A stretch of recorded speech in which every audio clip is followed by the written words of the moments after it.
And I think we are live. So let's double check. So everyone in everyone in the chat, please drop me a 1 if we have a connection, because yes, it looks like we are live now. So thank you all for being here. Thank you to the audience for your attendance. And most especially, thank you to the Muslim Apologist, Emmy and Jay, and to Thaddeus for joining me in this conversation. Likewise. Yeah. And yeah, so guys, thank you all for being here. And so we're here to discuss not what is the Sharia. We want to have an open, transparent, hopefully fair, balanced discussion, something without animosity, not a debate, not a shouting match. What we want to do is to show, look, this is what the Sharia says. These are what these laws say, based on the consensus of the Muslim scholars, based on what is in these legal texts of these 4 schools of jurisprudence, so that we can inform the audience, say, look, this is what we have, and this is what Muslim scholars are saying, or rather, this is what Muslim apologists are saying. And often the two are, let's just say, widely divergent. So we want to be able to inform the audience, have them make a decision based on presenting the facts, and get perspective from Emmy and Jay. So any thoughts from you, Emmy and Jay? I'll let you open. Yeah, so basically, just as a brief recap, Sharia consists of 4 components in Islam. So it's the Quran and the Sunnah, the Hadith, Ijma, the consensus of the ulama, and the last part, sometimes there's a dispute for this, but generally everyone agrees on it, it's Qiyas. So this is where we derive Islamic law from, okay? So the discussion of Ijma usually is called fiqh or jurisprudence. It is part of Sharia, but it's not necessarily Sharia, all right? So Sharia encompasses all 4 components, and fiqh is just one small part of it. Yeah, so I'm going to be using here the Encyclopedia of Islam, which is the universal gold standard, both in Islamic universities as well as in the West. It's over a century old. It's written by numerous scholars, both Eastern and Western experts, so Muslims as well. We mentioned the ijma, right? And so to define some terms, ijma, it is the third and in practice the most important of the sources of legal knowledge. It is the unanimous agreement of this is the community of scholars on a regulation imposed by Allah. Technically, ijma is the unanimous doctrine and opinion of the recognized religious authorities, right? So would you agree with this, Emmy and Jay? Or is that something that... I don't have any problems with the definitions. I think they're pretty much accurate as far as Okay, great. So as long as we use commonly accepted definitions. And Thaddeus, thank you for being here today. Your thoughts, and what would you like to get out of this? What do you think we can achieve here today? Yeah, well, thank you for having me on today. I think that this should be a very interesting discussion. I like to promote dialogue between Muslims and Christians. I believe that the truth should be apparent, that if you have truth on your side, you have nothing to be afraid of. So I love to have these kinds of discussions. Lloyd didn't tell me exactly what we'd be going over, which is perfectly fine. So I'm here to learn and to discuss with our Muslim friends. Yeah, so yeah, Thaddeus and I did not have a discussion in advance, so this is not us attempting to gang up. So, this is just hopefully a free conversation. This is the term fiqh, understanding, knowledge, intelligence, the technical term for jurisprudence. And this is the science of religious law in Islam. And you've got the laws regulating ritual and religious observances containing orders and prohibitions, right? It includes the field of family law, the law of inheritance, of property, of contracts, obligations, criminal law, and procedure. It also constitutional law and laws regulating the administration of the state and the conduct of war. So I think we can see here that in terms of law, Islam has a very detailed legal system that also happens to have civil and state law. Would that be something you would agree with based on this definition, Emmy and Jay? Nothing that I can disagree with, and it's pretty much generic. It's basically a generic definition of fiqh, so no issues there. Yeah, I mean, these things can be expanded for all of those. If you check in my description box, you'll find that we've got here, this is expanded in volume 2 of the Encyclopedia of Islam, page 886, and volume 9, page 322, column B, second column. All right. So Imi and Jay, any opening thoughts, anything you want to state? Because I've said already that we have Muslim apologists saying one thing, and then we've got these scholars, the actual scholars who've written the fiqh, who are considered the mujtahids mutlaq, or the absolute scholars, who founded the four schools of fiqh. They have very clear definitions, especially within the ijma, the consensus. And very often we find that these scholars fully and totally contradict the statements of Muslim apologists. I mean, so what is your position? You said you are an apologist, not really a dawah-gandist or dawah. Can you just explain what your thoughts are and take from there? Yeah. So just as I said earlier before we started the stream, I don't consider myself to be for Islamic propagation. So I don't expect anyone to be Muslim simply by consuming my material or by my, whatever that I say. I'm strictly an apologist, meaning, well, the dictionary definition of apologetics, which is to defend a certain ideology, a certain faith. So in my case, it would be Islam. And now with regards to why fiqh, there are different opinions with regards to the so-called, I don't know, you want to call them da'is or whatever. Da'is, I suppose, propagators of Islam. We have that of the ulama, of those who have, come up with this fiqh understanding. Well, fiqh is always fluid, is always changing according to situations. So if a new situation comes up, there will always be a new fiqh ruling that will, override the previous ruling, or will expand upon the previous understanding of a certain issue. So fiqh is basically a human understanding of the divine law, which is derived from strictly the Quran and the Hadith. So that is why you will see differences in these fiqh understandings. Yeah, I want to mention a couple of things on that point. And so we've got ijtihad mutlaq. So this is ijtihad, it's effort, but it's reasoning used to determine a point of law, right? So mutlaq is absolute. So technically this would mean perfect reasoning. So in law, the creative act of ijtihad, or reasoning, through which the founding imams, that's the four imams who founded the four schools of fiqh, derived from revealed sources a systematic structure of law. Now, something I want to bring up here is, I want to go to the top and I'll go to Imam Shafi. So Imam Shafi says, now he's the mujtahid mutlaq, the absolute scholar. He says, the Quran texts are couched in very general terms, which it is the function of the Sunnah to expand and elucidate, to make Allah's meaning absolutely clear.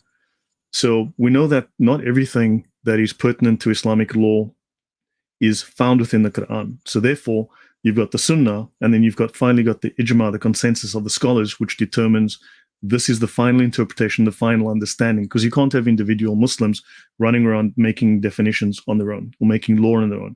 There has to be a hierarchy of scholars who are authoritative. You agree with that? Yeah, so I'm not sure that you're aware of this, but we have the four madhabs. Okay, currently we have four.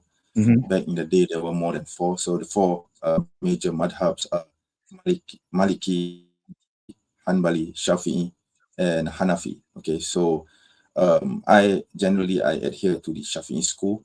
So most of my understanding of faith will be derived from Imam Shafi'i. But there are also those who follow other madhab who will not follow Shafi'i. They will follow their respective madhabs. Okay, like the followers of Imam Malik, they will follow the Maliki fiqh. So there are things sometimes in the Maliki fiqh which do not agree with Shafi'i, because we have to see the chronology. First was Imam Malik, then he was Ahmad ibn Hanbal was the first madhab, the first person who came out with jurisprudence, followed by Imam al-Malik, who was the student of Abu Hanifa, and he was followed by Shafi. Okay, Shafi was the student of Imam Malik, and then the last of them was Abu Hanifa, who was the student of Imam Shafi. So each of them have their own understanding, and sometimes they even go against their own teacher. For example, I have here just to show. This is the Muwatta Imam Malik. So this is basically the source of Maliki fiqh. So there are things in Maliki fiqh that I do follow, and there are things which I don't, because my madhab, Imam Shafi, will probably disagree with them, and I find sometimes that Imam Shafi's rulings are much more stronger than Imam Malik, so I would follow those. So this is how it works. Yeah. Okay, correct. Thaddeus, any thoughts you want to throw in before we go on? Yeah, just real quick. You mentioned that you usually follow one school, but you sometimes disagree and follow a different. Could you explain that? My understanding is that most Muslims have an opinion where, as long as one of the four schools supports it, you're fine. You can kind of mix and pick and choose. Is that correct? I'm kind of mixed because I'm a Salafi, so I follow the manhaj as Salaf. So the concept of manhaj as Salaf is that we take a look at all the madhabs, all legal rulings, not even those in the major madhabs. We see everything holistically from a Quranic and Sunnah point of view, and those rulings which we feel or which we see are legally strong enough to be followed, then we will follow that. So I am basically, you could say that I'm not traditionally a part of one of these madhabs. I'm pretty much encompassing all of it. So although I would say anchor-wise, I would still generally consider myself to be mostly Shafi, because the rulings I'm familiar with are Shafi. So yes, I would generally follow Shafi rulings. Yeah. Okay, that's fine. So I want to bring this up from the Reliance. This is the Shafi text. All right. Now, of course, we've got the ijma. Now we've got the ijma, the consensus. Yeah. Honestly, I don't have a very high opinion of this work, because Umdat as-Salik is something that we don't adhere to here in this part of the world, especially in the Okay, hold on. So fine. So let's start from first principles then with this. The reliance of the traveler and the tools of the worshipper is the full name. It is the classical manual of Islamic sacred law. Okay. And of course, this thing is also one that is vetted by Al-Nawawi, right? Now, Nuhamin Kala here, highly qualified scholar, and let us go then to the... I don't consider him to be a scholar. That's fine. I mean, so that's okay. Let's have a look here. So in the introduction, this thing states the warrant of this Sheikh Durubi. Then you've got the warrant of Sheikh Ali Salman. Yeah, these are all ijazah. Yeah. Then you've got report of the International Institute of Islamic Thought, which is technically a Muslim Brotherhood organization, right? But that's the International Institute. And then you've got the certificate of Al-Azhar University. Okay. Then you've got the certificate of Al-Azhar. Now, I will get here. So Al-Azhar University is the most prestigious Islamic university in the world. This is where Barack Obama went to have his talk to the Muslim world when he became president. And Al-Azhar Islamic Research Academy, they certify this. Just wait 1 second. He certifies this document here. And it says here, we certify that the above mentioned translation corresponds to the Arabic original and conforms to the practice and faith of the Orthodox Sunni community, right? There is no objection to printing it and circulating it. So we have here authentication from a very highly authoritative Islamic source. Hello. Yeah, you there? Hello. Can you hear us? Thaddeus, can you hear me? Are you doing okay? I can hear you fine. I am having some trouble with Muslim Apologist audio. So Did my internet fail? Sorry, you're back now, I think. Yeah, I think your connection was bad there for a minute, but it seems to be okay now. Yeah, sorry about that. I don't know what happened, so I hope it doesn't happen again. But even if it does, try to reconnect again. All right. Yeah.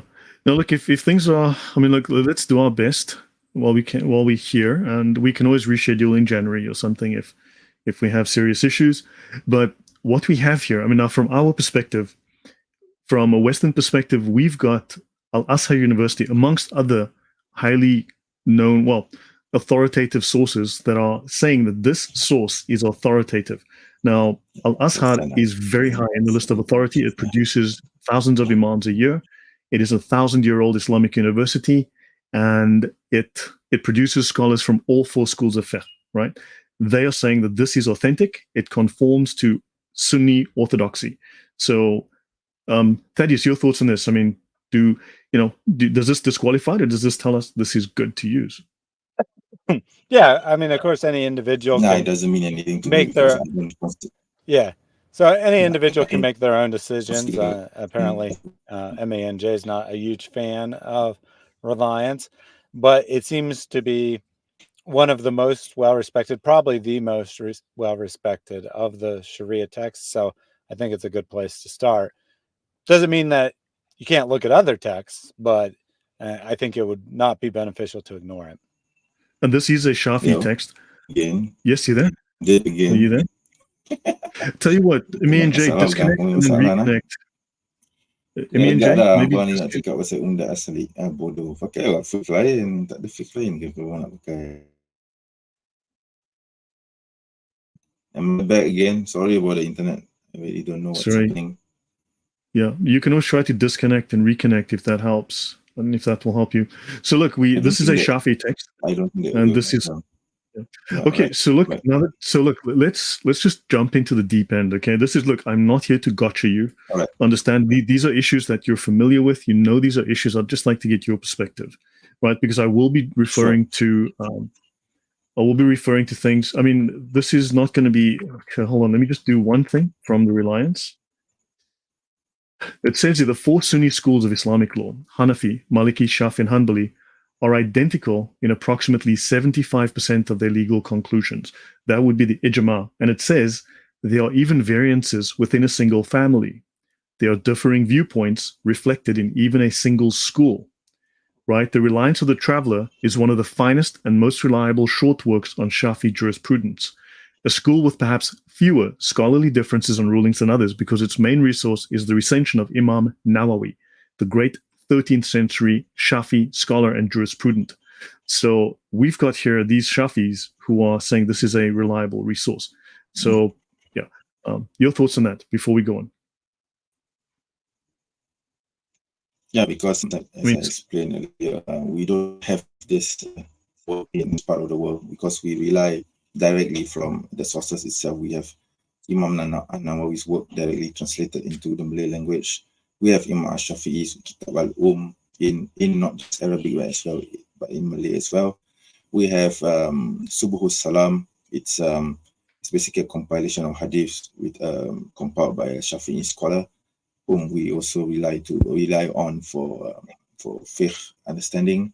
We have so many other works actually, and even local ones, which kind of escape my mind at the moment. But basically, we don't really rely on this kind of material because we already have our homegrown material. 80% of Muslims speak no Arabic. Sorry? Yeah, let's not forget 80% of Muslims speak no Arabic, right? Huge millions of them speak English and other languages. And of course, this is the very first of these texts to be translated into English because it was so important. There's a reason why so much time and money is spent translating particular texts, because those are the important texts. Thaddeus, a thought from you before we continue? Yeah, I mean, sorry, go ahead. I was going to say, if the Muslim Apologist doesn't particularly like this text, he says go directly to the sources, but he also, in his introduction, told us that the consensus is very important. So, I mean, which is it? Do you go directly to the Quran and draw your own interpretations, or do you look at the consensus of those who have come before? You seem to want to have it both ways. So I'm not really sure what you mean by, in this part of the world, we don't look at sources like Reliance, we go directly to the primary sources. You can't have consensus without looking at what the scholars have said. No, actually, I need to clarify that. What I mean is, in this part of the world, we have our own ulama, we have our own homegrown scholars who have their own fiqh manual, who have derived their own fiqh, their own jurisprudence from the primary sources, which is basically the Quran and Sunnah and the previous ulama that came before him. So we have our own homegrown material. We don't rely on English translations. We don't need. Does this material contradict the material in the Umdat al-Salik? I've read Umdat to Salik, and there are many things which actually contradict with what we have here in this region. So, and there are many things in Umdat Salik which I don't agree with as well. So, we can those, of course. Well, look, I mean, doesn't that lead us to say, okay, well, look, if these guys over here believe A and those guys over there believe B, then and these are the scholars. I mean, these are legitimate Muslim scholars who are revered in Islam. Then we can say, okay, well, so how can you then claim that one group of Muslims is wrong if that's their belief based on their scholars, and then another group? So then who's got authority? You know, how can you say that our understanding is wrong if we are reading one set and that's what they say and we go, we can't accept that? Do you understand? This leads to a contradiction. That this gives us a problem.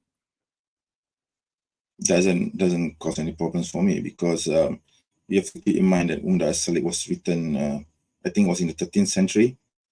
So things back then were different. So the rules and understanding of fiqh were different. So compare that to today, in our contemporary times, obviously things have changed a lot. And you know, okay, then isn't Allah's law permanent? I mean, this is the law of Allah. This is based on the Sunnah of Muhammad and on the law of Allah, right? Derived from the Sharia. So this should be permanent. This is Allah's perfect law for all time. The law is permanent, but the is not. Sorry, your connection, you're breaking up there. Sorry, you're me and Jay, maybe disconnect and then reconnect, because you. How do you adapt to changing changing? Me and Jay, you're breaking up very badly. Can you disconnect maybe and reconnect, because you gobbled the audio. I can't hear you. Thaddeus, your thoughts? Yeah. So so Allah claims over and over again in the Quran that His word is perfectly clear. If in theory all of the law of Islam is derived from the Quran and from the sayings of Muhammad, should be pretty strong consensus. It shouldn't be that different from one school to another, one part of the world to another, one region to another, whatever. So I'm a little confused as to why it's like, oh, I don't want to look at that source because we have different sources here in Malaysia. They probably say basically the same thing, but we want to go with our homegrown sources rather than these Middle Eastern sources. And I get it, kind of, right? I get that you want to support locals and whatnot, but it's the same law. So where is the objection coming from? I'm not really sure. Me and Jay, can you try again, please? Because very few of us could hear your audio earlier. Me and Jay, can you hear me?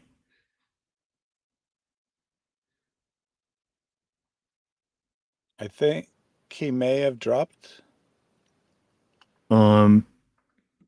Yeah, he's not connected. Yeah, his connection must be bad. He had an audio issue when we first started. I could barely hear him when we originally were backstage. He's back now. Let me add him. Hey there, welcome back. Sorry about that. I don't know what's happening on the internet, but what I'm going to do is I'm going to set up a secondary internet connection here with my 5G. So if this happens again, I will get it connected to my phone. All right. Yeah. Okay, no problem. Yeah. It's unfortunate, but it happens sometimes. Yeah, really, my deepest apologies for this. I don't know what's happening.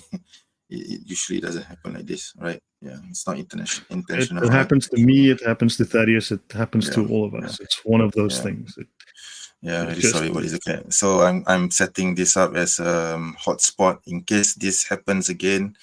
Hopefully, my internet will automatically connect to my phone, so I won't just shut out again. Yeah? So just to say again, can you understand the issue? The concern we would have is if you disagree with a scholarly text, a legitimate scholarly text from legitimate scholars, which is endorsed by Al-Azhar, and then other scholars agree with it, who do we believe? I understand if there's that. So it's really difficult. We have to believe someone. So do we believe you, or do we believe these long-established scholars? And remember, the scholars who go back closer to Muhammad's time are supposed to be the greater scholars, the more authoritative. The thing about is that you don't rely on just one. Hello, testing. Can you hear me? Did you get what I said just now? Yes. Yeah. You said we don't just have one, I think is what you said. Sorry, did you get my... hello, can you hear me? Yeah. Try again, please. Yeah, all right. Okay. So can I continue? Yeah. So anyway, what I was saying is that you don't just rely on just one single fiqh manual called Salik to derive your fiqh or your jurisprudence understanding of Islam. There are so many fiqh works, contemporary ones, which touches on current issues, modern issues. So why the reliance on excuse the pun, on a text that was written in the 13th century, which well, the Quran was written even before that. Why rely on that? The Quran is a divine the word Quran's of even God. older. So no, you see, you have to make the distinction. You see, so the Quran and the Sunnah is basically that is unquestionable, right? So this, like I mentioned earlier, the Sharia consists of 4 parts, right? So the first 2 parts, the Quran and Sunnah, you don't touch those. Those are pretty much something that you derive Islamic law from. However, for things which the Quran and the Sunnah do not explicitly say, how do you get your understanding or your fiqh or how do you get your rulings from? So that is where you So what text is accepted by Muslims? If we remember, we know that Islam has a legal system. It is a fully established system of law. But now, which book is the one we use? If everyone's disagreeing with everyone else, then do you have chaos? Definitely not just one Salik, right? So there's so many books. Okay, so let's look at this. I'm gonna choose this specifically, this particular book. All right. Yeah, this one is a law on marriage. When a man has had sexual intercourse with a girl under the age of 9 years, and he has ruptured the parts referring to her vagina, it is unlawful for him to have further connection with her, but she is not released from her ties if connected with him by marriage or by slavery. If no rupture has taken place, the prohibition is not incurred according to the most valid opinion. Now, I think this is pretty clear what it's talking about. It's pretty obvious. There's a reason I've chosen this particular book. How are we as Westerners to accept this? By the way, what is the title of this work? Yeah, sorry, what is the title of this work? This one is called, let me go to the beginning. Yep. This one is a translation of a book that was very popular in Pakistan and India. It is down here. This one is... Let me guess, is the Hidayah, right? No, it's not the Hidayah. It's just waiting for it to come up. Come on. I hate when my... Yeah. Good grief. What in the world? Never mind, don't worry. Yeah, there we go. Yeah. Digest of Mohammedan Law. This is called the Digest of Mohammedan Law. Let me actually just... What's the title in Arabic? This is a very common text that was translated because this was used in India and Pakistan and that part of the world. Okay. You can see there I've got it. Now,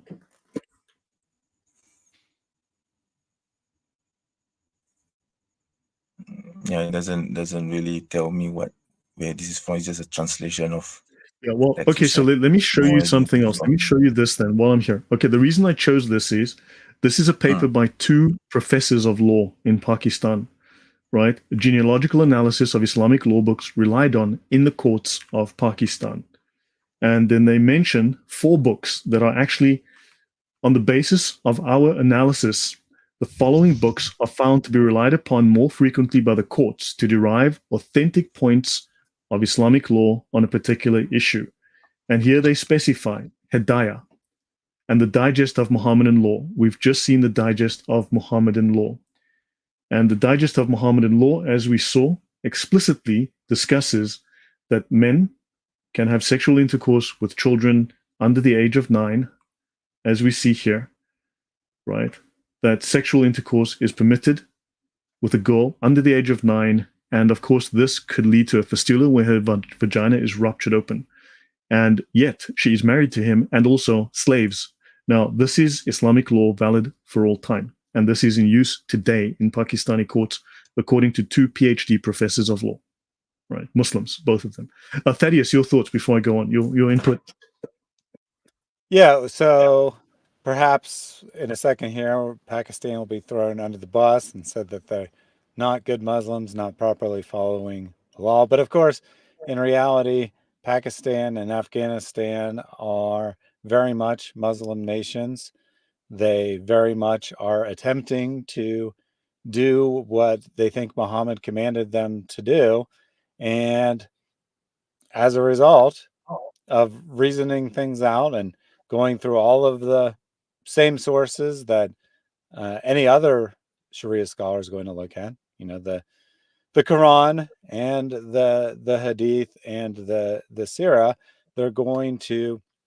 they have come to the conclusion that there is no minimum age for a man to have sex with his wife, and there's no minimum age for marriage.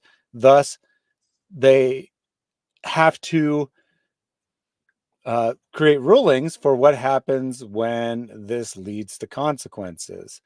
When, to be blunt, the man is too large and his attempt to have sex with a little girl causes her to be ripped apart.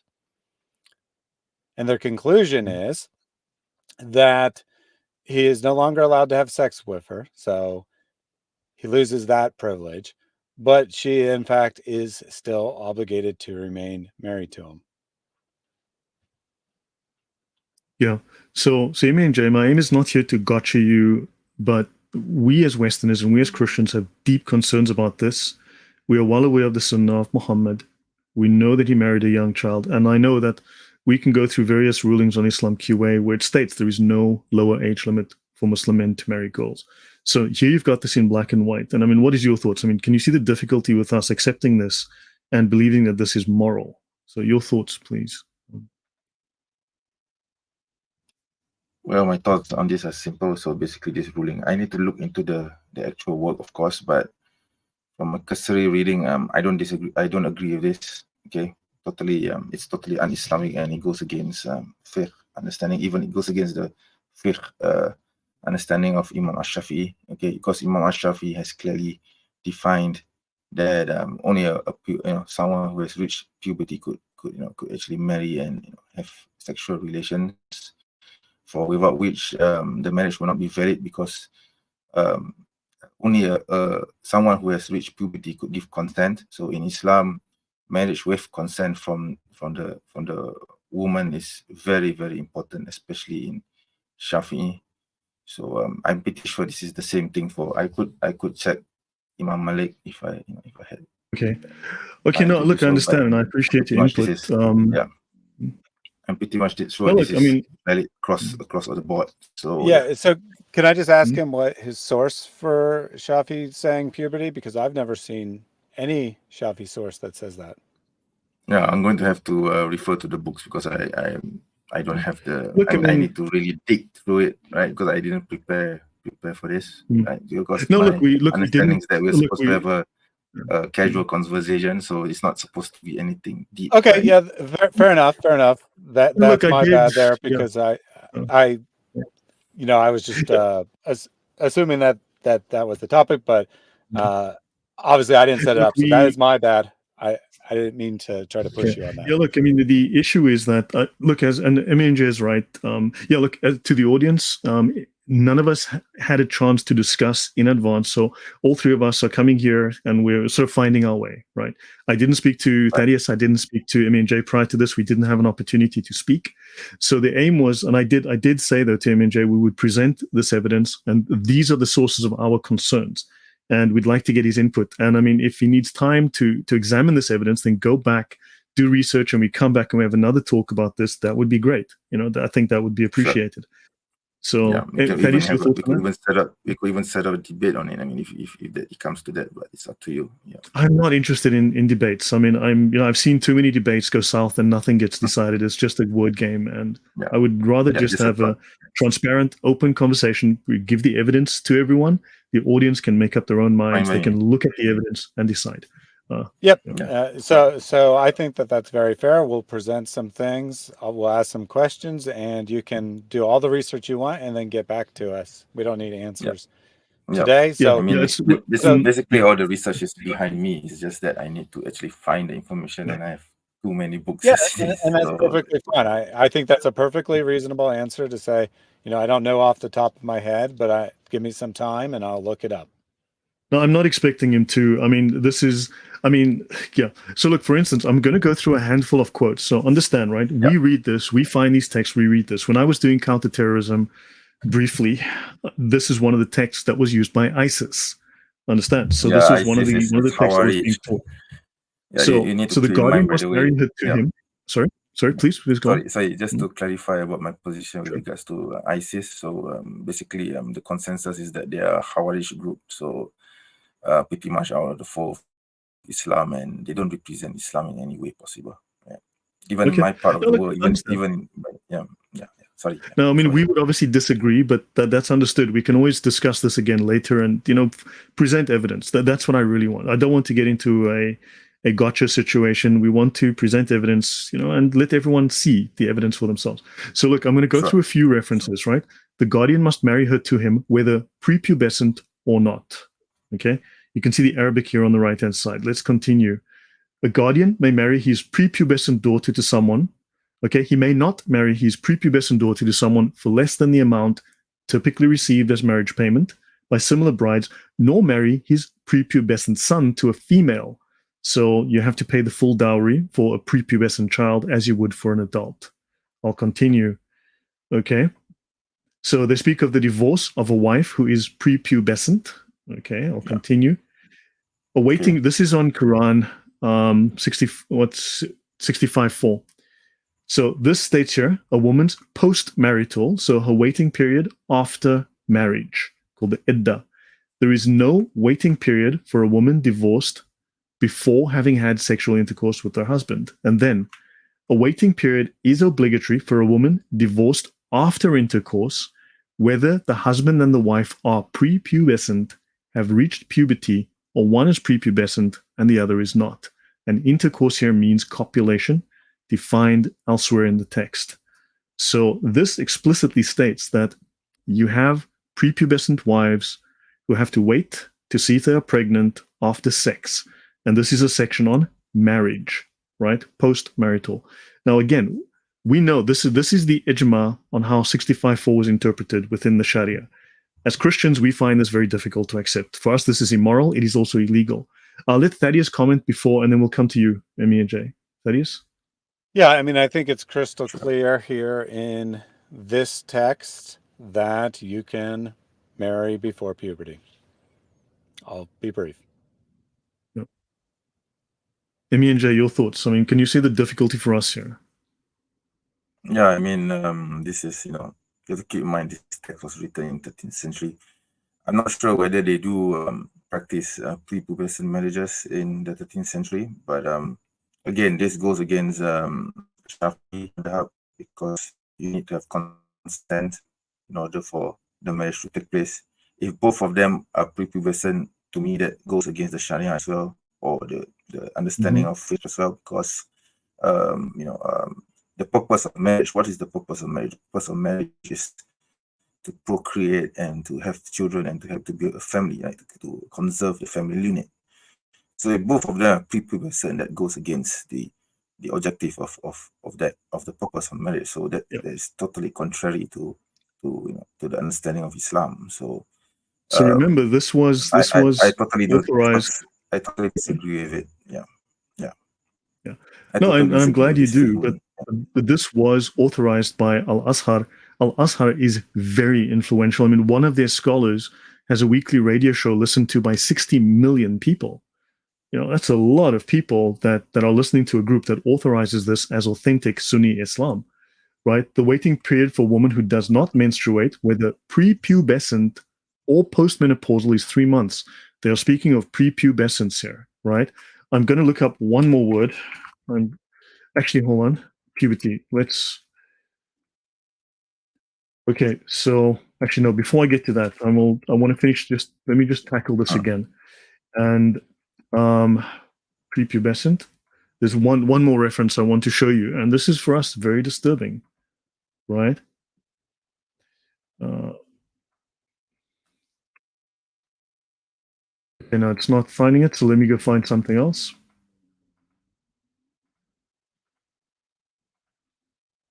Okay, here. A husband who accuses his wife of adultery is disciplined, right? No. And the husband is disciplined, especially when adultery is impossible, such as when the person accused is a mere infant. Here, a man has an infant wife, an infant. An infant is defined in this text as a baby in the cradle, right? In the cradle. And here, someone is accusing his wife of having sex with another man. And he can be punished if the wife is a mere infant because she could not have taken responsibility for this because she's too young. Do you understand the concerns do you understand the moral issue here? Thaddeus, your thoughts before we go to Emmy and Jay. Yeah, we don't practice this in the Muslim world, so it's irrelevant. Well, I would say it's not irrelevant. Whether you practice it or not, it's not irrelevant because this is supposedly authoritative law. You could say, let's just say, for the sake of argument, let's say that this was authoritative for the 13th century or when exactly it was first written. That's equally problematic to me. Whether it is today or in the past, there was Muslims who were looking at the Islamic source texts, and they're coming to the conclusion based on those texts that this type of behavior is permissible. You can say that we don't do it today because we're more sophisticated and our culture tells us not to and whatnot, but that doesn't take away the problem here that your God is giving commands, your prophet's giving commands that very educated, intelligent Muslims are interpreting as being able to have sex with children. No, I think you're a bit confused here, Thaddeus, because this is basically a faith ruling. So this is the human interpretation of what the prophet and right. It's an authoritative human interpretation of your text, which means your text that educated Muslim scholars of some time period were looking at the text, and this is the conclusion they were drawing. And I find that highly problematic that they can look at the text and come to this conclusion. Yeah, so right.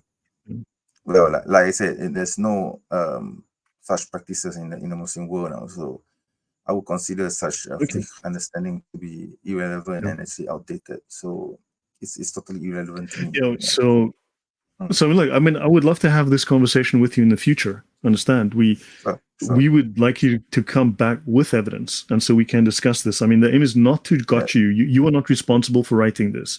We are here to discuss this, and you agreed to come on, and for that, I'm grateful that we have this opportunity to try to speak to an audience and say, "Hey, look." I probably will need to dig up my Facebook, which is buried way under my power. No, that's okay. I fully understand. I mean, I fully understand. We're not here to gang up on you, and I really want to be fair, and I do not expect you to have all the answers because I don't have all the answers. I don't think Thaddeus has all the answers. Definitely not. Okay, so another issue that we have in the Western world, of course, is the apostasy laws, death for apostasy. Now, we hear this all the time, from Ali Dawah to BBC television to you name it. All right? Now, this is apostasy from Islam. Apostasy is pretty much clear-cut for me. I mean, I totally support I totally adhere to the ruling for apostasy from Islam. So that's pretty much clear because it's derived from this hadith by the Prophet ﷺ, who said, "Man badala dinnahu faqtuluh." Whoever leaves his religion, kill him. So it's pretty much clear in meaning and context. So there's no real dispute for me there. Okay, so can you see for us though that when you leave Christianity, no one kills you for it. When you leave Buddhism, no one murders you for it. Do you understand our concern as Westerners? Why don't you refer to Deuteronomy? I think it was in Deuteronomy 32. Because that is 3,000-year-old Jewish law of Moses. We are not Jews, and even the Jews don't practice that. That is law that we're in a different covenant. So basically, you are rejecting God's law. No, you just said that. No. You just said that even Sharia law was 13th century law, not law today.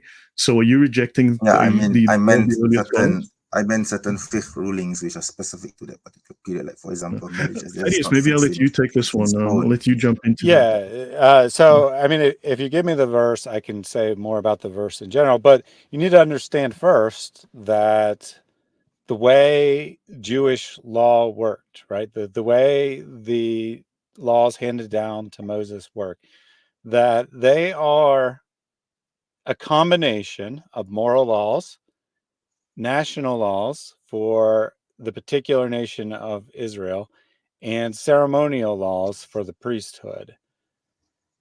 Of those three, the only one that would apply today would be a moral law.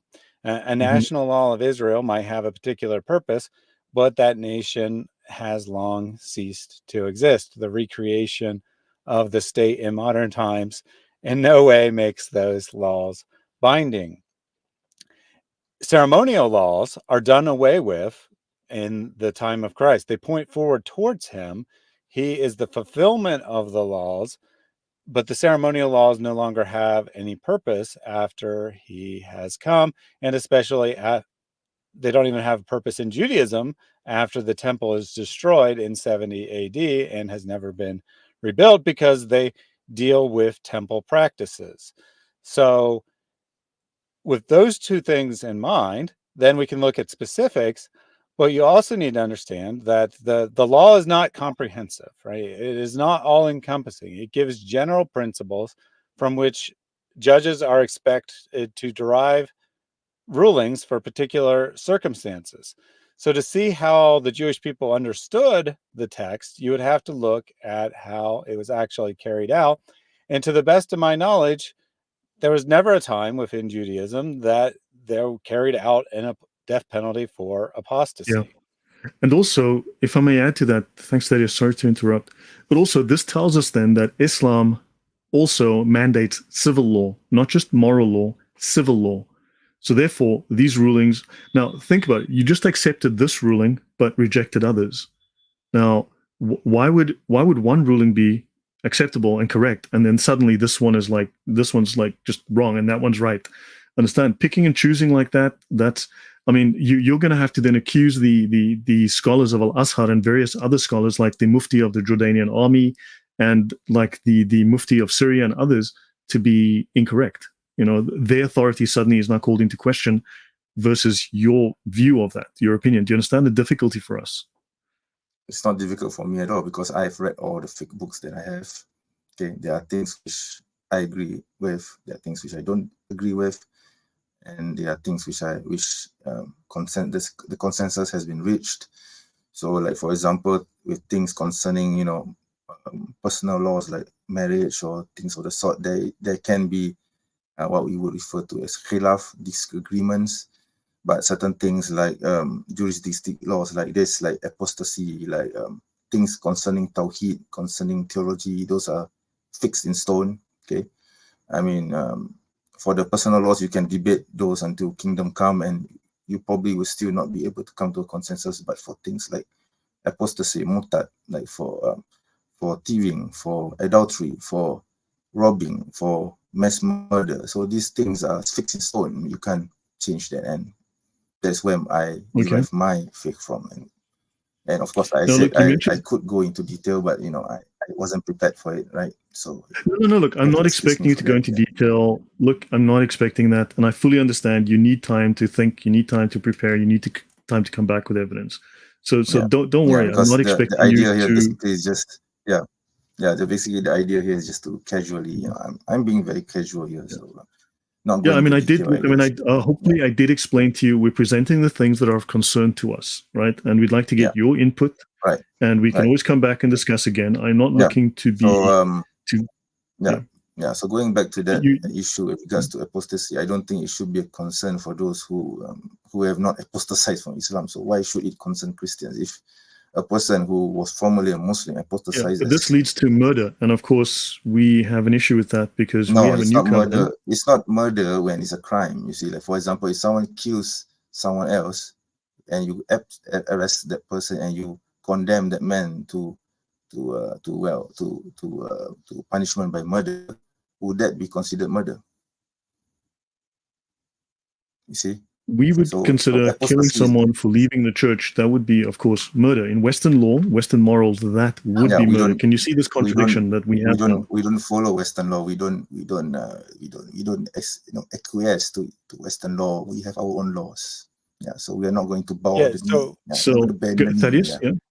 Yeah, so That what is, you're yeah. suggesting is that the punishment fits the crime. So if someone no longer Exactly. believes in Yeah. Allah, they are worthy Yeah, of death. it's the same thing with adultery, is stoning. I wholly believe in that. I know probably there will be someone in the Western audience who would cringe at me supporting lapidation, but that's what the law says. That's what they basically, that's what the fiqh says. That's the Sharia says. All right, so I have no problems with that either. So if you want to cringe, So no, just because I support Imi and- lapidation yeah. for adultery, well, Okay, now so Imi and so Jay, be it. since you mentioned Yeah. stoning, if I may, just to show you something, that's an interesting juxtaposition. Lots of Yeah. Muslims deny stoning. Now it states here in the Sharia, he or she is stoned to death. Okay, so this is written as a ruling in this text, right? Yeah, I He have or no she problems is with it. stoned. But notice Yeah. here, a person is not considered to have the capacity to remain virginal, chaste being virginal, Okay. if he or she has only had intercourse in a marriage that is invalid or is prepubescent at the time of marital intercourse. You cannot kill a girl that is prepubescent at the time of marital intercourse. But if she's older, then you can kill her by stoning her to death. But if she's Because that's prepubescent, puberty. now these two suddenly come together. Now hold on, you said you agree with stoning, but you disagree. Yeah. But you said this is the second ruling is not Islamic. But here they are together in this ruling. Thaddeus, maybe a thought from you before Emmy and Jay. Yeah, like I said, I don't agree with this ruling that, a prepubescent. So you agree with girl half of it, like- one but not the other. I would say it depends on the context, okay, because you have to keep in mind this was written in the 13th century, okay. I think what I understand from this, what I can derive from this, is that probably the fifth scholar who's writing this, he wants to cover all angles, because most likely during his time there were marriages with the consent of the guardian, by the way, because back then there were marriages, one or two marriages. Even today we have this in a few families. There someone wants to get married but is below the age of consent. They need to get the permission of the guardian in order to proceed with the marriage. So I believe this particular ruling actually covers those kind of areas. But on a whole, I disagree totally with the idea that someone who's a prepubescent and what is married off, is the marriage would be legal. So I maybe it's just context. Understand the difficulty. Yeah. This is for us. Thaddeus, your thoughts before we go? So I think that this ruling is actually very interesting, because regardless of whether one disagrees or agrees, I think it's very interesting, because the scholars are looking at prepubescent girls, and they're seeing that they don't really have the mental capacity, they don't have, and thus are not morally culpable for their actions. And yet they are still allowing them to be married. So it's not about, like mental maturity or some other excuse about, people matured much faster back in those times. No, that's not what's in view here at all, because the ruling itself indicates that if a girl is, married to one man and then another man rapes her, let's be frank, she definitely doesn't have sexual desire for this man. Another man rapes her. Well, she's not culpable, because they know that she doesn't have that desire. They know that she is not in a sexual relationship intentionally, but it's still okay for that first man to marry her and have sex with her, because in Islam, there's only legal sex and illegal sex, and the marriage contract makes it legal. There is no conception of consent, right? The woman doesn't need to give any consent. She's married. She belongs to the man.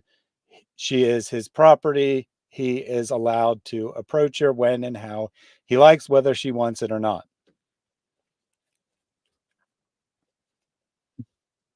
Amy and Jay, your thoughts before I go to the next topic? Yeah, like I said, the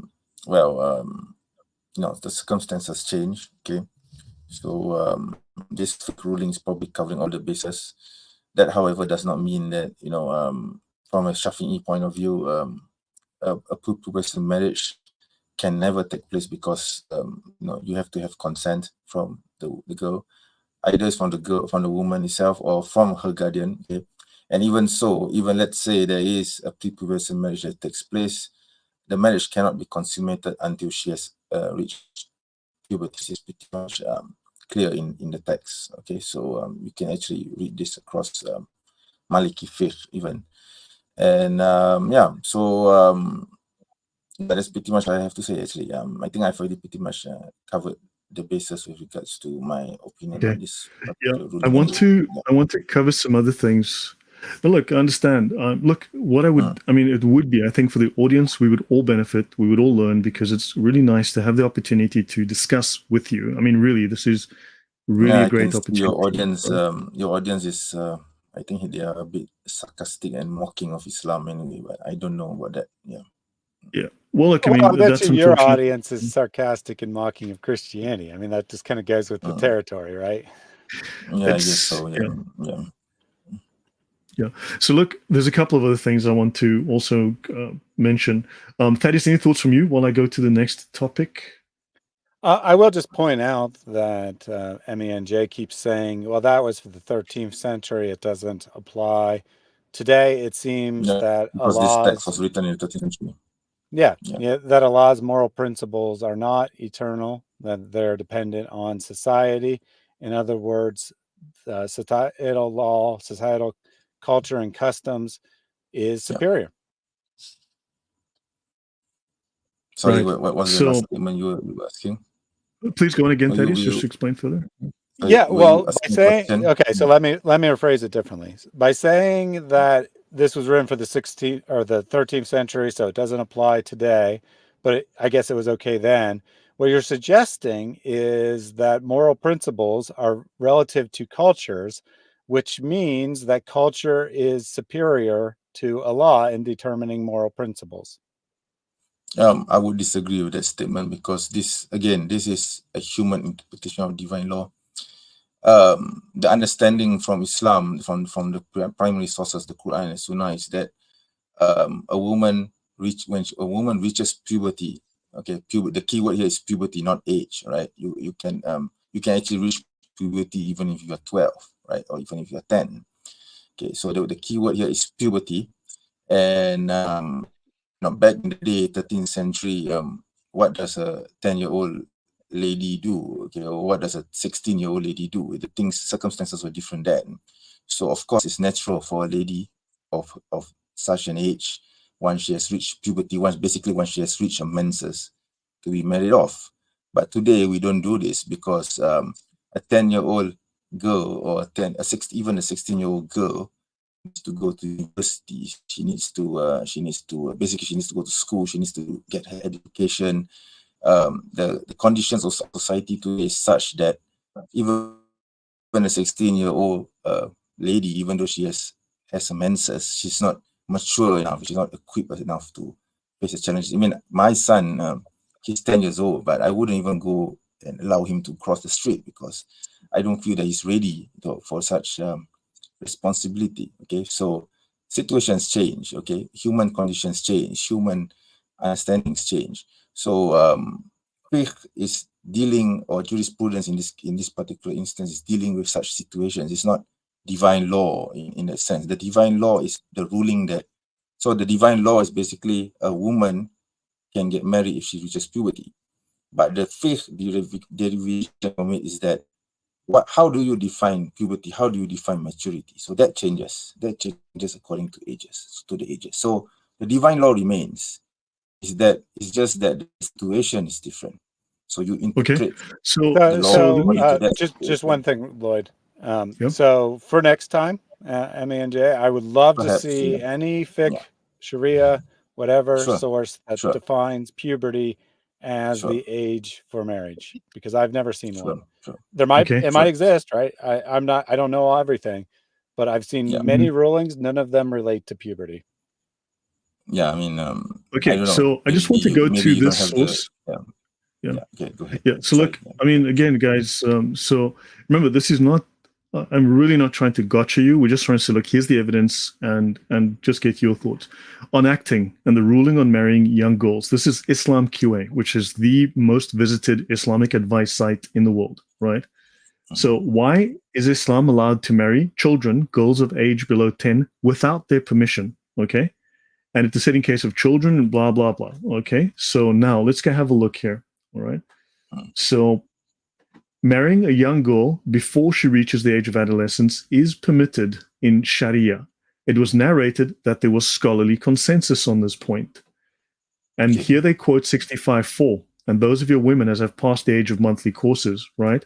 In this verse, we see that Allah has made the iddah in case of the divorce of a girl who does not have periods because she is young and has not reached puberty 3 months. This clearly indicates Allah has made this a valid marriage, right? And it goes on, they speak here of hadiths where Muhammad married a woman, a girl, at 6 years old, all right? A woman. And it says that,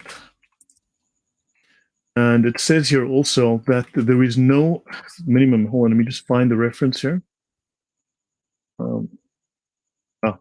Maybe I need to.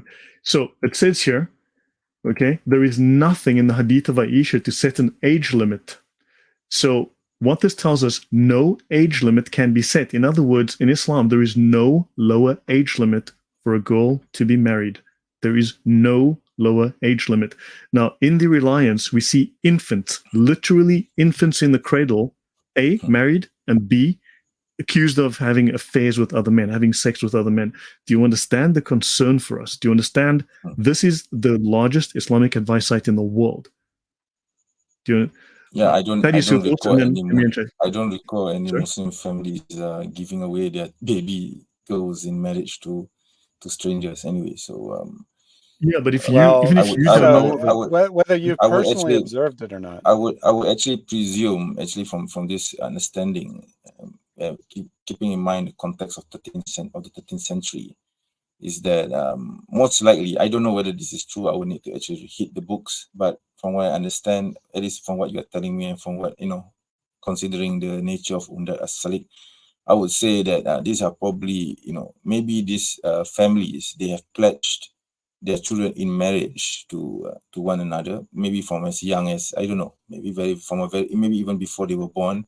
So that is why his fifth ruling was derived from. So perhaps that's what the ruling is referring to, but it definitely does not we have a talk scholar about here, consummation understand? or marriage or anything of the sort. Yeah, that's what I understand.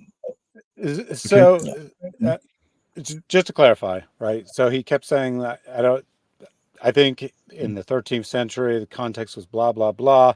This is a 21st century website. This is not a 13th century text. And they're not drawing the same kind of conclusions as you. They're saying this is what is different. Yeah. This particular page that you're showing me, this is talking about marriage. How old a woman can get married. So as I mentioned earlier, in Islam, we don't have an age limit for marriage. It's puberty, it's maturity level. So how do you define puberty and maturity levels? So back in the day, I would presume, someone who has reached their menses could get married. But in today's age, even someone who gets, a degree doesn't necessarily mean that she's fit for marriage. So yeah, so like I said, circumstances change, situations change. Yeah. For example, my own grandmother, my late grandmother. Does it mean that we have morality that is dependent on age or on culture? I mean, let's put it this way. Okay, my late grandmother. But here's the question. Wait, I have a real question. So if this was okay in the 8th century, in the 7th century, right? Now, Muhammad, this is Sunnah, so he did it, right? And this made this Sunnah. But you're saying it was okay then, but not now. Yet everything Muhammad did is perfect and the correct ruling for he's all still within the people. confines of his culture, and no, he's still within the confines of his culture. So Islam is not applicable outside of Islamic culture, out of Arab culture.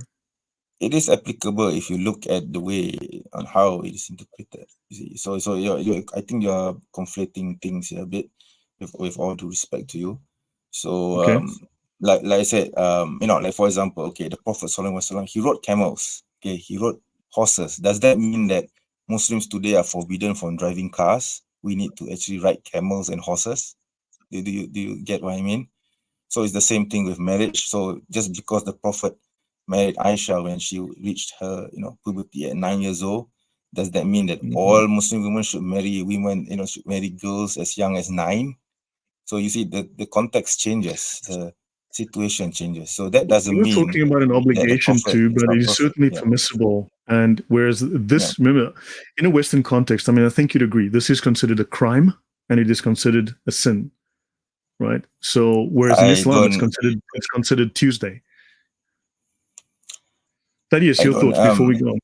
I don't agree with you see the thing is about Western law is that you put puberty to a number, and I totally disagree with the way Western society defines puberty. So I'm not saying that I agree with having relations with a young girl. That's disgusting. Okay, but you can't put a number to puberty, to maturity. Okay, so so in Islam I believe that it is divinely ordained that in God's infinite wisdom that puberty is defined according to the maturity situation.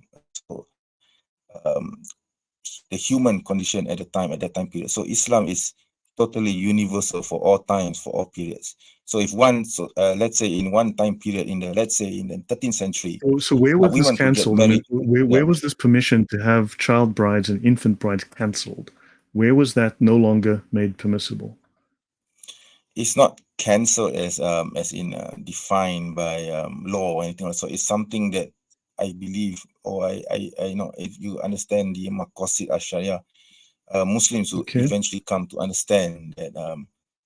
By the way, maqasid al-Sharia means the higher goals of the Sharia. So, in the context of maqasid, you have to understand. It's understood that situations change.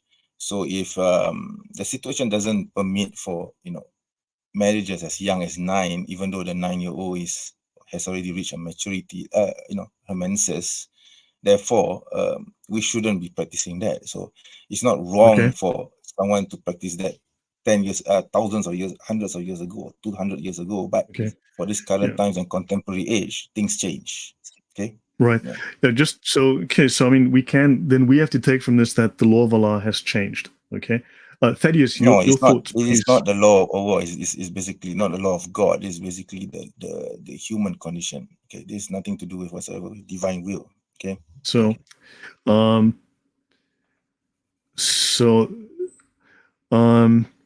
Rukia services, please, I'm going to ask you nicely to stay on topic. All right. This is not the time for that. So if you make any off-topic comments again, I'm going to put you in timeout, and then I'm going to ask the mods to consistently leave you in timeout. All right. So, okay, now Thaddeus, your thoughts before we continue. I'm going to bring up something. So I just wanted to, if you could pull back up the Islam QA page, I wanted to point out that they don't refer to puberty, right, as being a requirement. However you define that, Western way, non-Western way, whatever. They explicitly say that because the particular ruling, I believe, is not talking about puberty. It's talking about whether it's permissible for someone to get married as young as 10 or below 10. So it states here, though, if she's ready for it, if she's large enough, big enough, or if the husband thinks it's okay to, then go for it. That's really what it says at the end of the day. Thaddeus, please continue. Yeah. So again, you're using terms, right, that sound acceptable, or at least somewhat acceptable to a Western audience, but that's not the way that Islam has ever defined the requirements. The prevailing consensus in the Sharia text is that a girl can be married at any age, and it's and then either she stays in her parents' house, right? Either she stays in her parents' house or she goes and lives with her husband. The only difference between those two is who decides when she's ready for sex. Is it her parents that decide if she's living at home, or it's her husband if she's living there? And the consensus was that if her body is physically capable of bearing the weight and size of her husband, then she is ready. There was a few people who said, nope, you can do it even with an infant. There was a few people who said that you should wait till age 9, based on the example of Aisha, but the vast majority said physical size is the determiner, not puberty, right? Not sexual maturity, not mental readiness. The girl's opinion never enters into it. It's either when the parents allow it or when the husband decides she's ready. Her opinion's never mentioned in any Sharia source I have seen. And thus, this is my challenge for you, to bring a source that actually backs up your claims about, girl being physically, mentally mature, ready to start a family, ready to take on the responsibilities of a wife, whatever. I haven't seen any of that. The only requirement that I've seen, and this is what the vast majority of scholars agree with, is that her body has to be big enough that she's not ripped to pieces when a man climbs on top of her. Yeah. Asking me? Yeah, I mean, we I'm hope. asking you to look it up. I mean, I know it's not. Oh, okay. You don't have sources. Yeah, ready. no worries. I can look it up. But yeah, basically, my understand as But understand, described it. I mean, there are so many conflicting opinions. Yeah. So look, there's so many conflicting opinions. We see these sources that explicitly say these things, and then you have Muslims with 10 different opinions. So this is an opportunity for us to present these issues to you. You can actually go back. I mean, I don't care about the other 10. I don't really care about the 10 other opinions. So but the problem is we're not only speaking with you, and so therefore there's a lot of confusion. Understand? So we hear these things all the time. So it gives you a chance to come back at some point. We can talk again, and you can present. Deeper arguments. Sure. I guess it depends on who you talk to, I guess. So if you're talking with someone from the Middle East, perhaps they have a different understanding. I mean, look, Ali Dawa has said this. Who else? The guy with the big bushy beard, what's his face? He said it. Daniel Hakikachu, he said it. It's all good to go. Understand? So you've got, if you've watched on YouTube, you've seen various videos where these guys all make it okay, right? I mean, so they all claim it's fine. Ali Dawa would give his 9-year-old girl away if he thought she was ready for it. So fine. Understand? So we see all of these conflicting things. So it will be great to get a source. I don't totally disagree with what Ali Dawa says. I guess it depends on the context and the situation. If my Muhammad Ijab was the other guy.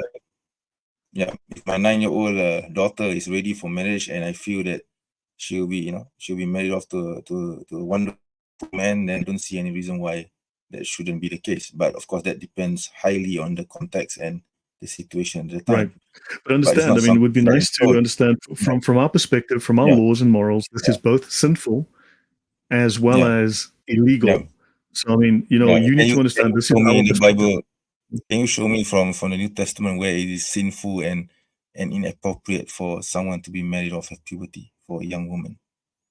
This is not in our laws. We're discussing law here. Understand, this is not something that is legal or considered moral within our legal system or in our morals. Because you said so Christianity isn't a system of laws. So we don't have, there's not like explicit text against most things that are in our laws, because that's not the purpose of the Bible. The Bible isn't here to give us a legal framework.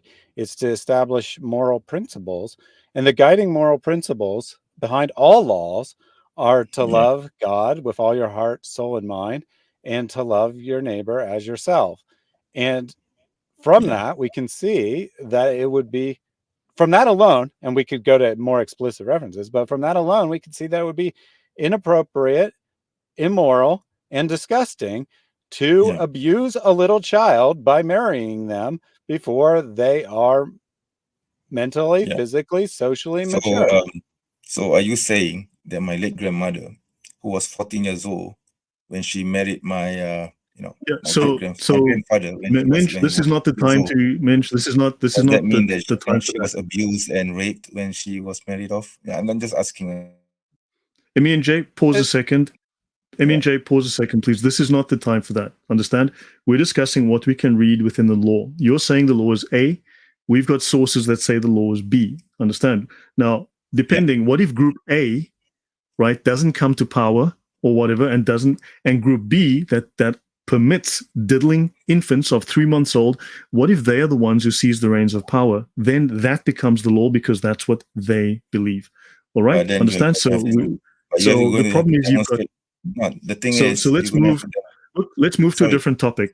I want to move to a different topic. can I insert a bit? Just 30 just seconds. to 30 clarify the seconds. point. Then we move to another topic. Right. So Go. the thing is, you need to actually show evidence that the second group who allows for diddling little babies is the consensus majority of of the Muslim.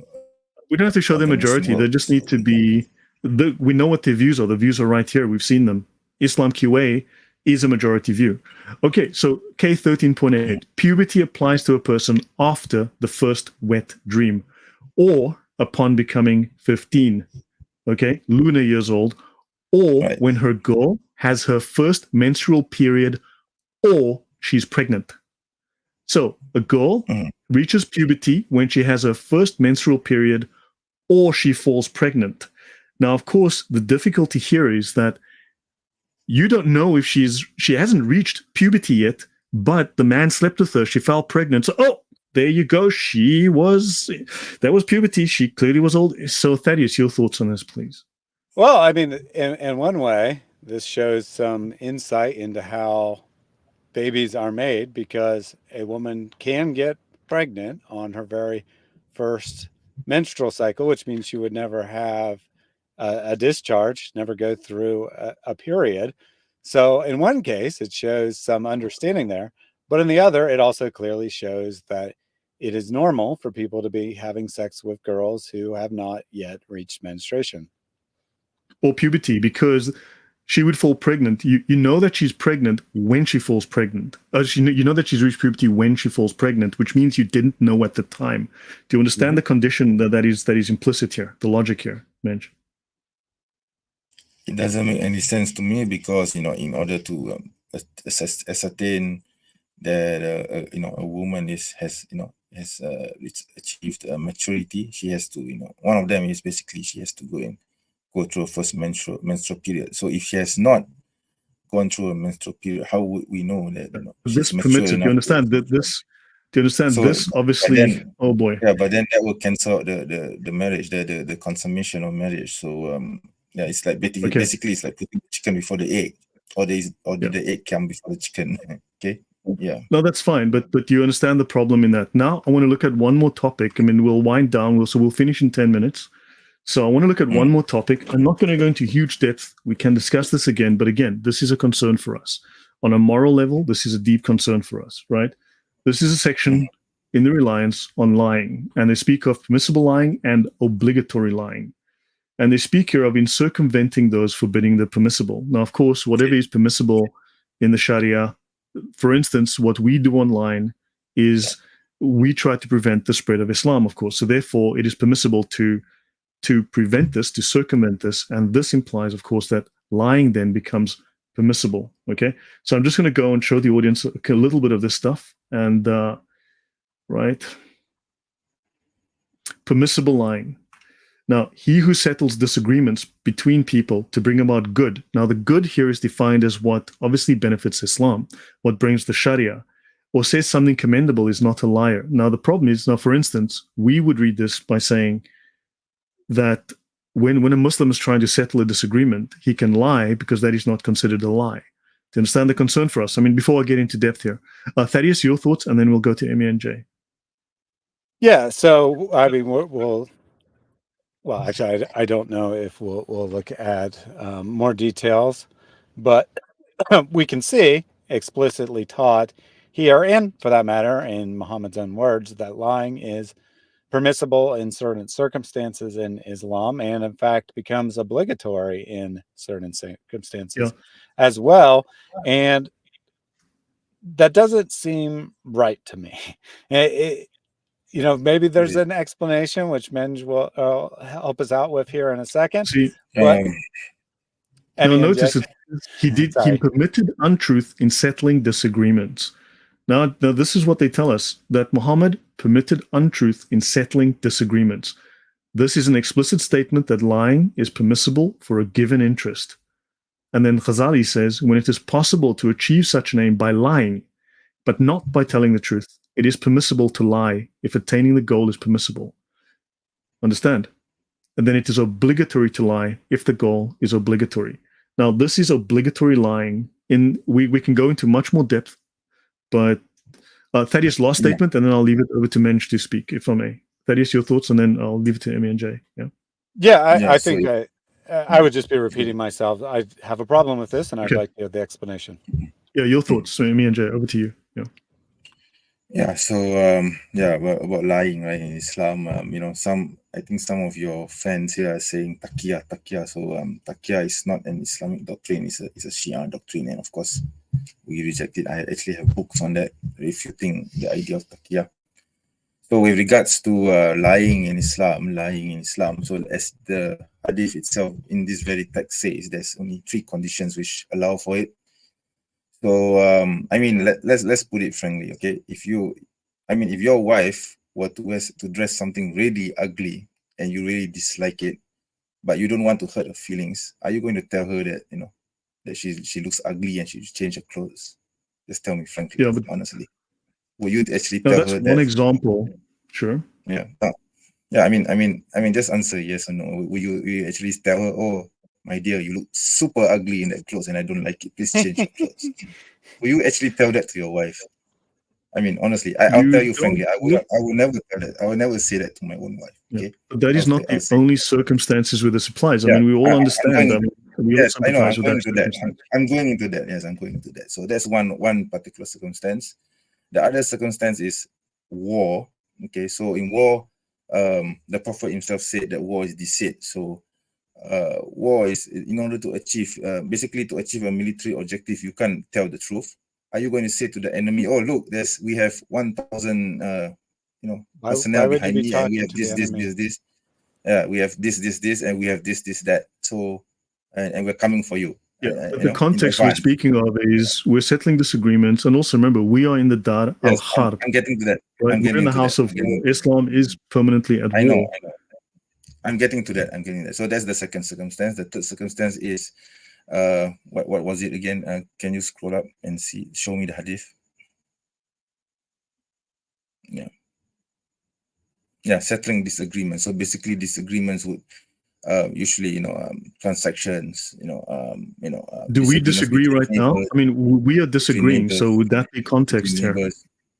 No, this is different because in this when it says that there's certain disagreements, it doesn't mean religious discourse or why not? Why not? Yeah, opposing opinions. Okay, so no, we have disagreements. I mean, look, we disagree on. Look, I mean, we know that we have different views on various topics, right? So to smooth that over, this obviously this tells. We read this and say that you're allowed to lie for the purpose of creating agreement, right? Dishonestly. I mean, that's how we would interpret this. Do you see the concern for us? Well, like I said, for example, if you have a dispute with your neighbor and your neighbor, if you think that things could get worse by telling the truth, are you going to say the truth? That's the question. Because there are certain situations where you can't say the truth all the time. So in this understanding of faith, it is permissible to lie. Well, not to lie. I would say to just say something of a untruth, I would say, in order to maintain relations. Okay, to maintain relations. So that's basically the end goal of this particular faith. It doesn't mean that you have to lie every single time to get yourself out of a situation. Okay, or that's fine. That's fine. I mean, I would like. Look, understand. This is understood. Yeah. No. Well, look, I fully understand. I mean, I appreciate your feedback. That's why I have you here, and that's what we're hoping to get. Yes. I want to do 2 things. One, I'm going to show, and then we have guys in 5 minutes. We'll close up. But this is also something disturbing. I'm choosing specific things. Right. Curse means to drive away a thing from Allah. This applies to things which are already distant from Allah, like infidelity. Now, Thaddeus and I are infidels. It is lawful to curse the unbelievers and oppressors with such words as are permitted by the Sharia. Yeah. Curse especially upon a people as curse upon the Jews and curse upon the Christians. I mean, that's disturbing. And this is Ghazali, right? The Hujjat al-Islam, the proof of Islam.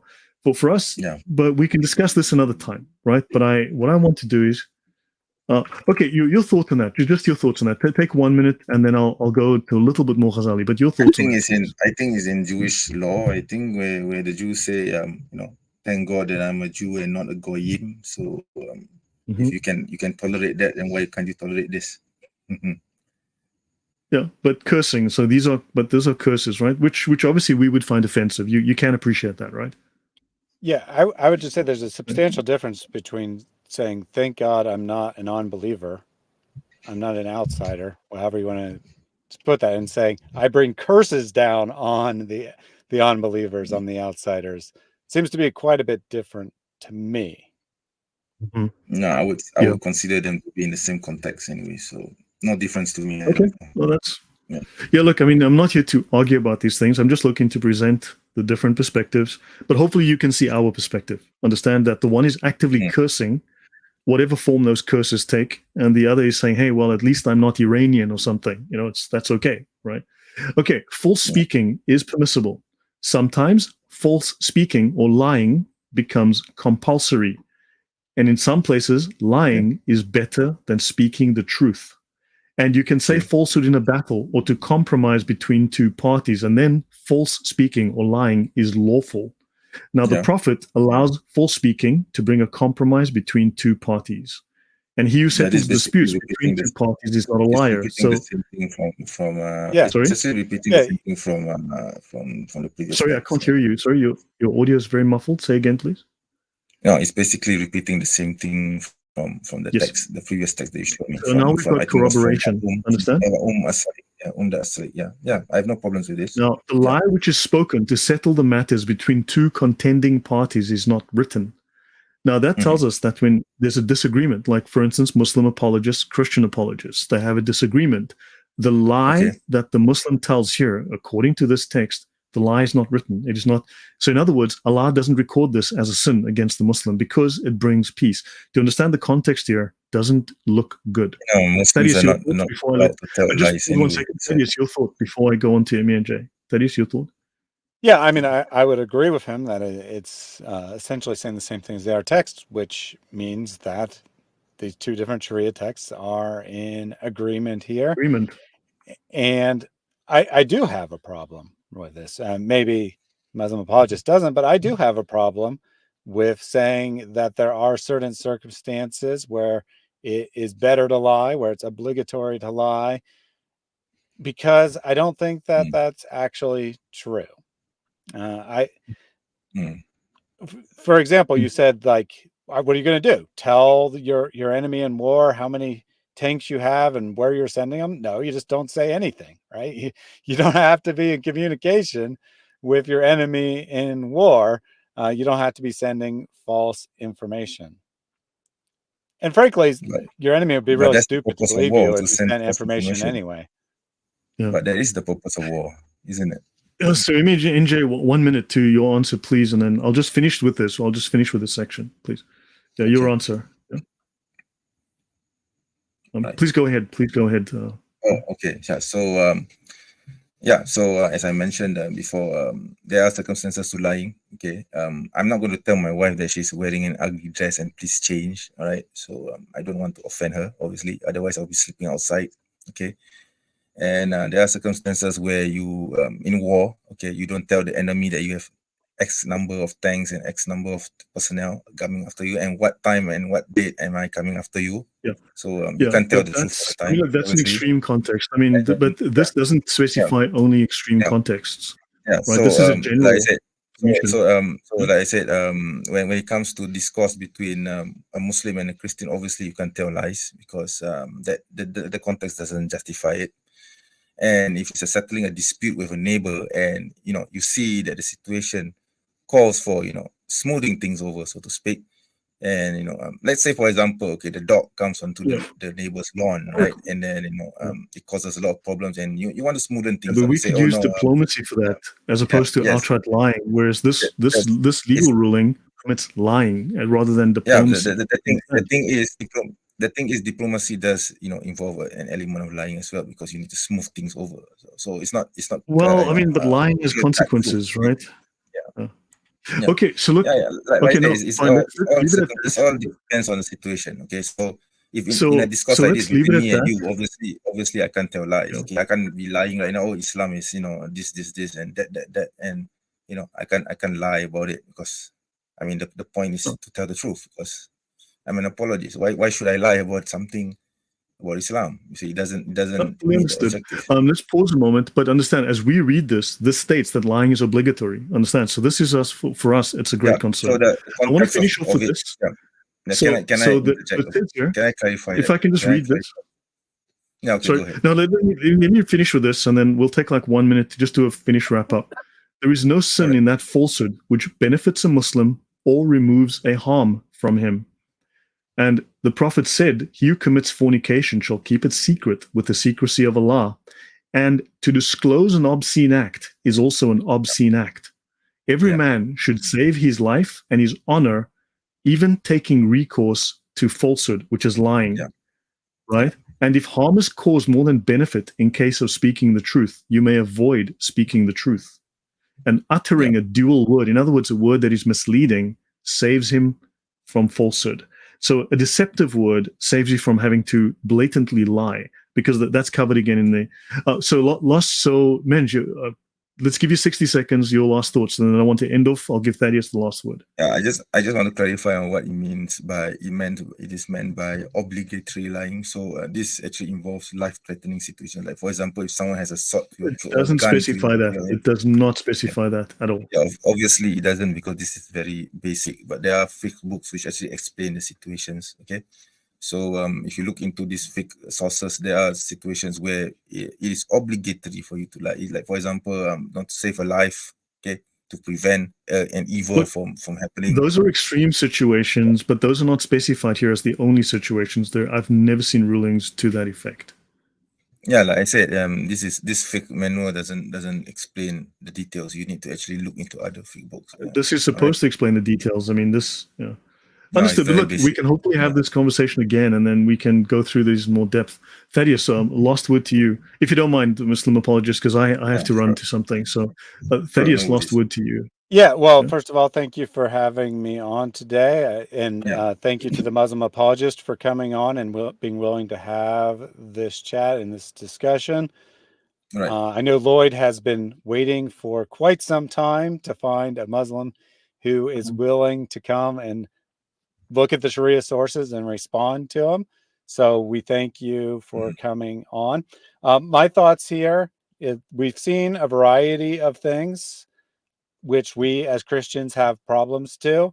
We got some attempts to explain some of them. Others, we just heard, I have no problem with that. And well, at least we're clearly demarking differences between us when we have disagreements like that. Okay, fair enough. So can you understand, me and Jay, that these issues are ones which we can't build a bridge over these contradictions or these concerns. Do you understand? This is a place where we are not going to find any kind of moral, what's the word?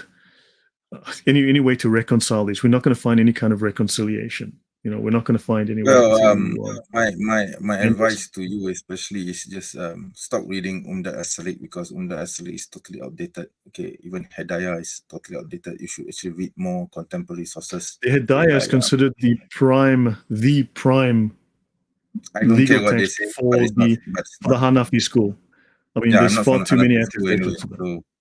Yeah, it doesn't matter. So let us know. Yeah, so which book should we be reading? Which one should we read? Yeah, which one? That would be my takeaway questions. What book should we go to? Yeah, you can try Yusuf Al-Qaradawi. I think he has a fiqh book on. I have the book somewhere here actually. Oh, sorry, not here. It's at my studio. Yeah, you can actually try that. Qaradawi. Yusuf Al-Qaradawi. Yes, Qaradawi is a good start. I think Ramadan Al-Buti has some fiqh books as well. You can try that as well. Yeah, I think that those are the scholars off my head. There are a few others, but unfortunately they are Malaysian, so they write in the Malay language. But I can translate them for you, so it's not an issue. Okay. So there are Malaysian sources as well, so you can actually look at that, because we have developed our own unique understanding of which is totally different. Well, look, it might be fine in Malaysia, but understand outside of Malaysia, other people are using the books I've showed, and that's what we are dealing with.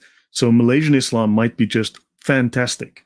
The problem is outside we seem to have problems. Do you understand the issue? It's not Malaysian Islam, it's still Islam. It's just that we adapt it according to our own situation, our Nusantara region. Okay, so it's not just limited to Malaysia, but it's also Indonesia, Brunei, Singapore, Southern Thai is a very large region, so it's not enclosed. Okay. No, I appreciate it. Thank you. Okay, so look, guys, we have to end here. Thank you very much, M&J. We're actually very grateful that you came on. We had the chance to have this talk. Okay. Let's maybe talk I again guess in January. I really appreciate I would it. say, yeah, surprisingly, I'm actually glad that I've come on, and I think it has been quite a fruitful discussion. So yeah.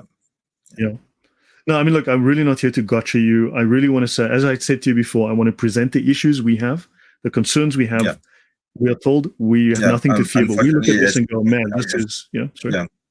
Yeah, unfortunately, as I said, I'm a bit ill-equipped because I just wanted a casual discussion, so I didn't really get into it deeply as much as I would like. No, but I hope I fine. pretty much covered the bases, so to speak. So for those that you were asking for sources, it's pretty much off my head. Some I don't even understand. recall. So, you weren't expected to. You weren't expected. At least we got your honest answers.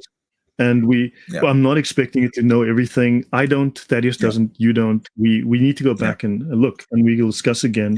But I thought the audience would benefit from an honest, open discussion. So Thaddeus, last word, and then I need to call it a night. So thank you. I think that this was great, and I look forward to doing it again. And I'll be in touch, Muslim Apologist, via email to get something scheduled on my channel. I apologize about not getting back to you. Sure. I was thinking, so guys, by the way, before we end this, I would like to openly extend an invitation for either or both of you to come onto my channel as well at different times or different schedules. Depends. Maybe we can set something out as well. All right. Yeah. Okay. I think dialogue is important. So, I mean, as a Muslim apologist, even though I know that what your position is with regards to Islam, but I think it's important that I invite the opponents as well onto my channel so that we could actually have a proper dialogue and understanding between each other. Okay. Yeah. Okay. No, thank you. So everyone, thank you very much. Again, Mensch, thank you. My gratitude. You came on at 10 p.m. for you. It's 11:30 now. So you sacrificed to come on later. Yeah. It's quite late right now. Yeah, it's 11:37 p.m. right 11:30. Yeah. So it was very late for you. So we do appreciate it that you accommodated us, and thank you for that. Much appreciated. I hope the audience can see we tried to give everyone time to speak. We were fair. We were not here to gang up on you, but to get honest answers. And thank you. I don't get that feeling at all. And I believe that for all claims and purposes, I believe that you were sincere. Okay, you are sincere in trying to find the truth. Okay, as I would say, okay, it's from your New Testament anyway. Know the truth. Truth will set you free. All right. Yeah. Agreed. So everyone, thank you and Merry Christmas. If I don't see you guys all before Christmas, although I may not. But anyway, thank you all. No, I will be online. I will be online before then. But thank you guys. Mensch, thank you very much. Have a wonderful weekend further.